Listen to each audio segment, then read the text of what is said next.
is March 28th, 2023, and this week there were 68 reported cases of COVID-19 in Charlotte-Mecklenburg County, which shows a 39% decrease over the last 2 weeks. Therefore, each subject is comfortable not wearing a mask.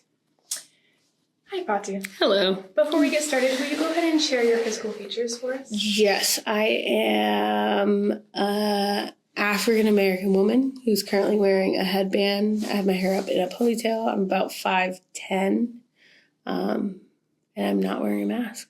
Great. Where is home for you right now? Charlotte. Okay. For sure.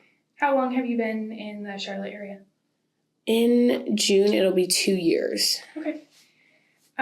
So can you describe your experience during the last 2 years and more of the COVID-19 pandemic? Yeah. So when it started, I was an undergrad in Hickory. And our university, when it first started to blow up, our university still allowed students to come back to school. And so masks weren't required heavily, but we were still asked to wear them. But by the time it hit November, that's when they realized, oh, this is a big problem. So they sent everybody home.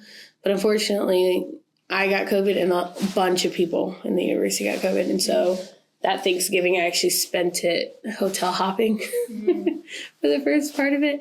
And then they released that the following semester we would not be in person, which was a great decision on their part. And then I was just at home for the most part, and that's Raleigh, Wake Forest area, North Carolina. And I just stayed home with all my family, my parents and my 4 sisters. I can only imagine. Well, I bet that was cramped.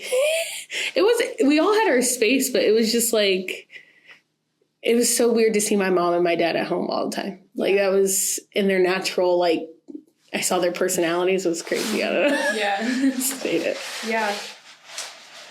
So what do you remember of the early days? What did you do during the lockdown? Oh, so lucky for me, I was still in school. So I was, for the most part, still online schooling, joining through Zoom, meeting with professors. But I would wake up only, there was no set schedule as it used to be, because usually you're on a set schedule to wake up at this time, you have class at this time, but before you go to class, you got to go do this. But since I was at home, it was a lot easier and more comfortable just to do it without worrying about the extra. Yeah. So for the most part, I was just in school occasionally. So the only person, my dad was very COVID aware. And so he was the only person allowed out of the house. So for the most part, we didn't go out, do grocery shopping. We did go out in our backyard and play here and there. And we went on walks. But for the most part, it was either schooling or just relaxing and chilling for the most part. So you said that you all were at home, your whole family. So how did your relationships with your family change during the pandemic? Ooh.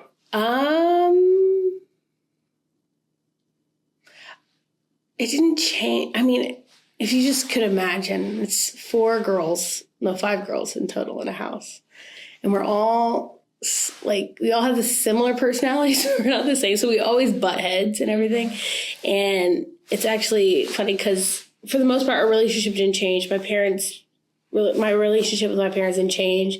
They were good for the most part in comparison to a lot of other families, because they weren't really worried about what the pandemic could do, because they were entrepreneurs. So it did affect a lot of small businesses, but for them, it really didn't affect them.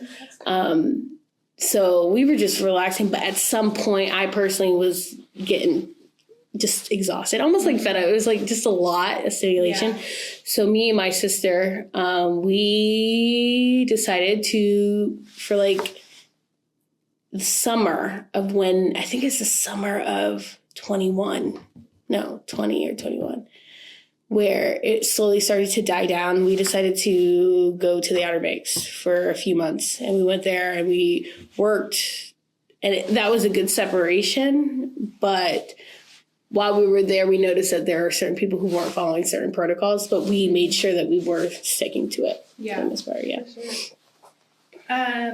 So coming to Queens and slowly coming out of the pandemic, do you remember anything in particular or any experiences you had with leaving the pandemic and going back out into the public? Ooh.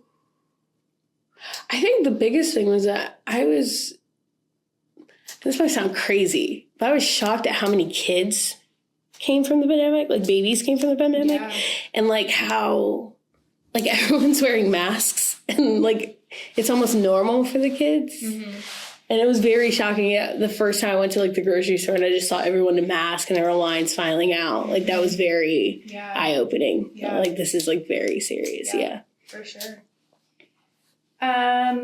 Did the pandemic change your normal routines at all? Like either during like isolation or now that we're slowly leaving the pandemic? Yeah, I think in the beginning, definitely, because I was away from my family for like 3 months because I had COVID, but like the symptoms were still getting worse. Or it wasn't like their standard like 14 days, especially at that time. We didn't know how long it was going to be, right? So I didn't spend Thanksgiving or any of like the breaks that year with them because I did have COVID. And as I said, I was hotel hopping. That's insane. But I would say because I was in school, not much changed because I think online schooling was kind of a blessing because it's the same thing we do here in person. The only thing that we lack is the social interaction, right?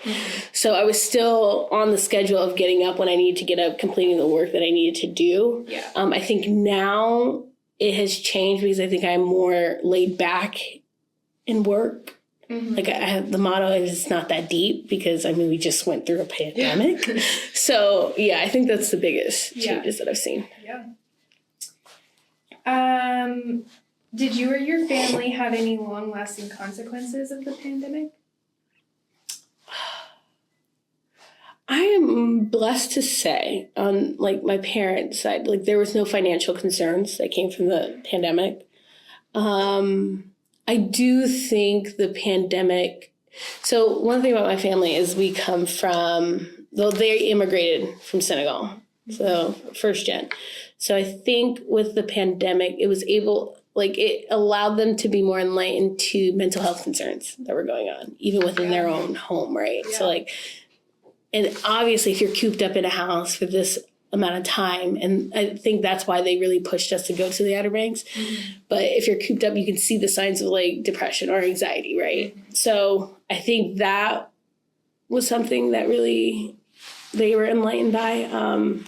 Trying to think if there's any changes I had personally.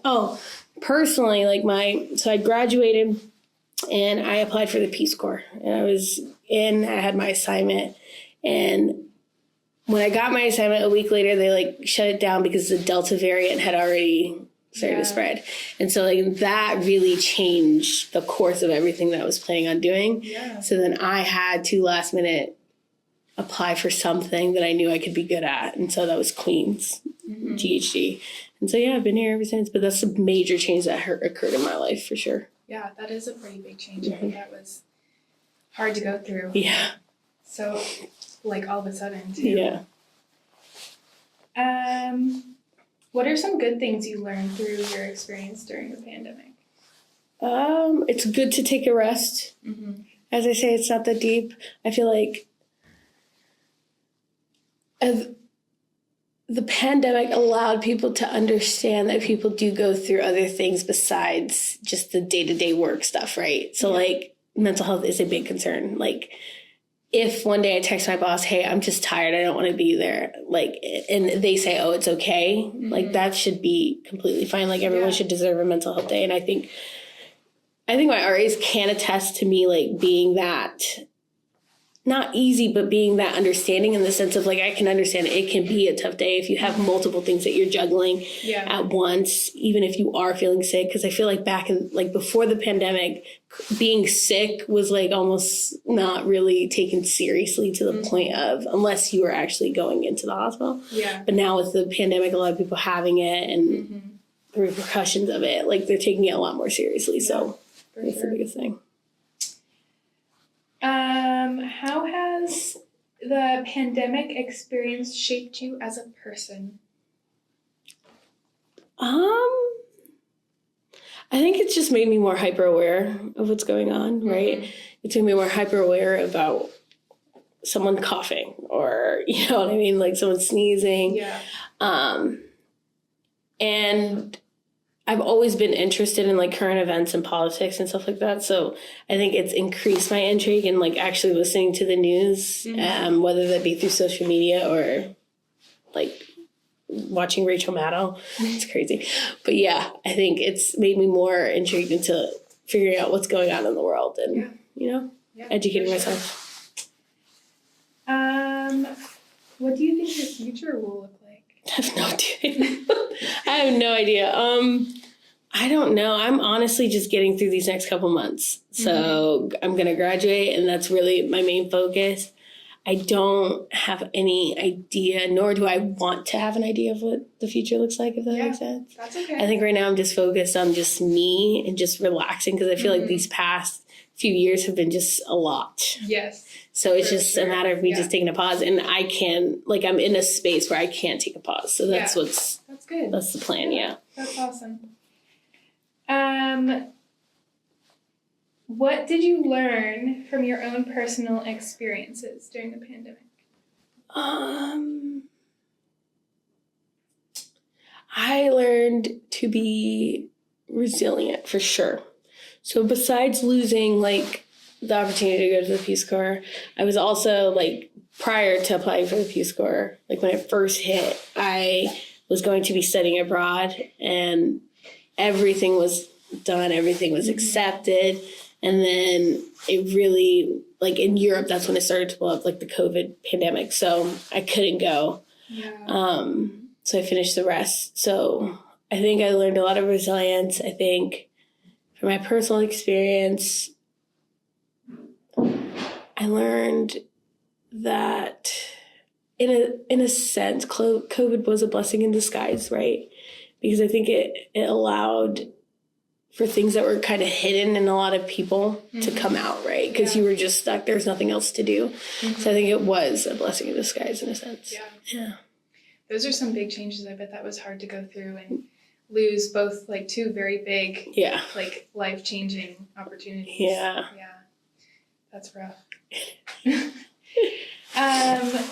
Okay, so finishing up, do you have any additional stories or experiences you want to share about COVID-19? I will say, so like I was primarily in Wake Forest, North Carolina, but because my family immigrated, most of my family was actually abroad. So it was like, it was interesting to see how, and it was almost like a blessing to see how advanced technology was because you could still communicate with them very clearly abroad and see what was going on. And thankfully, like nothing happened to any like extended family abroad, but it was very interesting to see what was going on there compared to here in the U.S., like how things were handled. Like it was very interesting to see, but other than that, no. All right.